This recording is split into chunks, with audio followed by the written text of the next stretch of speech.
Welcome to RND Way Vlog. Huwag kalimutang mag-like, subscribe, and click the notification bell.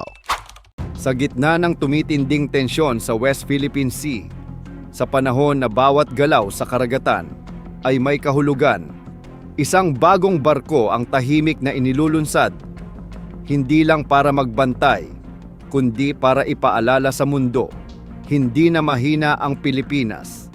Ito ang bagong alas ng Philippine Navy, ang BRP Raja Lacandula, PS-21. Kumusta mga tropa? Welcome back sa ating channel. Malapit nang ma-deliver ang isa sa pinaka-inaabangang barko ng bansa, ang BRP Raja Lacandula, PS-21, isang modernong offshore patrol vessel o OPV. Ito ay bahagi ng mas malaking plano ng Philippine Navy para palakasin ang ating kakayahan sa dagat. Built sa South Korea ng HD Hyundai Heavy Industries, ang barkong ito ay simbolo ng bagong era ng depensa ng Pilipinas. Hindi ito ordinaryong patrol ship. Ang BRP Raja Lacandula, PS-21, ay may haba na halos 74 na metro, bigat na nasa 2,400 tonelada, kayang maglayag ng higit 5,500 nautical miles.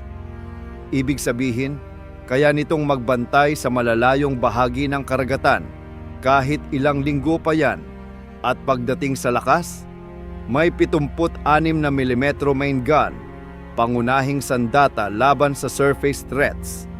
May 30 mm secondary gun para sa close combat, equipped ng modern radar at surveillance systems.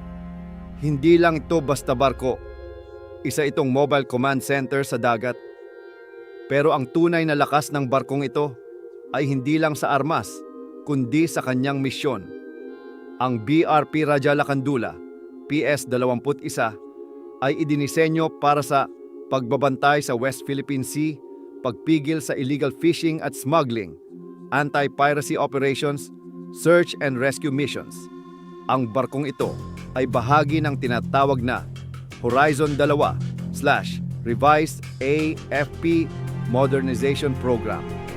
Ito ang second phase ng modernization ng Armed Forces of the Philippines. Kasama dito ang pagbili ng modern ships, radar systems, aircraft at missiles. At dito pumapasok ang OPVs tulad ng BRP Raja Lacandula, PS-21. Sa madaling salita, ito ang magiging mata at bantay ng Pilipinas sa karagatan. Sa panahon na maraming bansa ang nag-aagawan sa teritoryo, ang presensya ng ganitong barko ay isang malinaw na mensahe. Narito tayo, handa tayo, hindi tayo uurong. Ito ang klase ng barko na hindi kailangang umatake, dahil ang presensya pa lang nito may bigat na. Matagal nang hamon sa Pilipinas ang pagkakaroon ng modernong hukbong dagat. Sa loob ng maraming dekada, umaasa tayo sa mga lumang barko, mga barkong halos kasing edad na ng ating mga lolo't lola. Pero ngayon, unti-unti nang nagbabago ang lahat. Kung dati ay lumang barko, World War II era pa minsan, kung saan limited range lang ang kaya at halos walang modern sensors.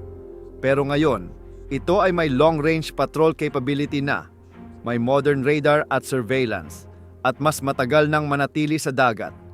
Ibig sabihin, from coastal defense to blue water capable patrol force.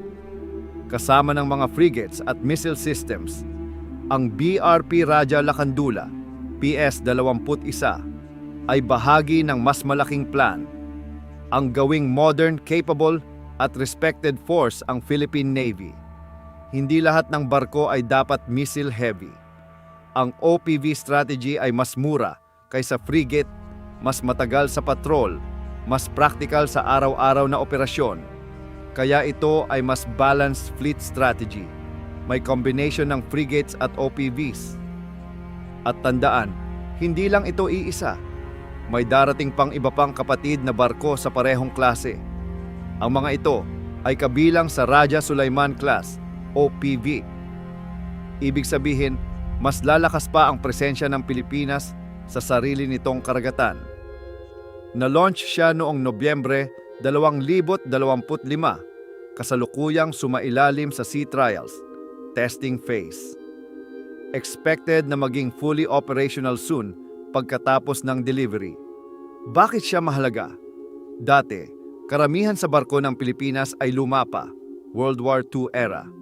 Ngayon, dahil sa mga barko tulad nito, lumalakas ang presence ng Pilipinas sa dagat. Mas kaya ng magpatrolya ng mas matagal at mas malayo. Mas prepared sa tension sa West Philippine Sea. Sa bawat alon na hinahati ng barkong ito, dala nito ang pag-asa ng isang bansa. Hindi lang ito bakal at makina, ito ay simbolo ng pagbangon ng Pilipinas. Mula sa pagiging under-equipped, patungo sa pagiging handa at determinado. At sa gitna ng malawak na karagatan, isang pangalan, ang unti-unting uukit ng respeto. Raja Lacandula. Kung gusto mo ng ganitong klaseng content, mga updates sa military power ng Pilipinas, i-like mo ang video, mag-subscribe, at pindutin ang notification bell para laging updated. Dahil dito sa channel na to, binabantayan natin ang lakas ng Pilipinas.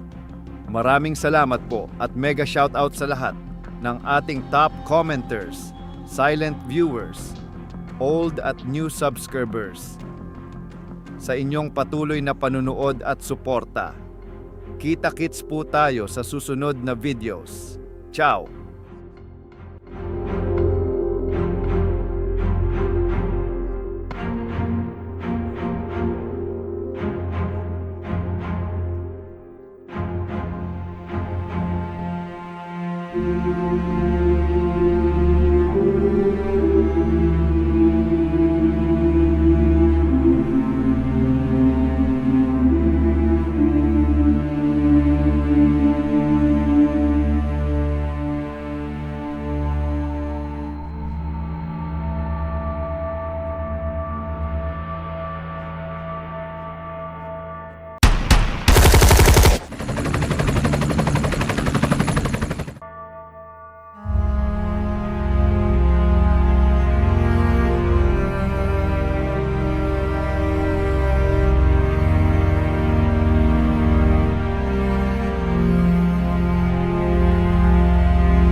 Huwag kalimutang mag-like, subscribe, and click the notification bell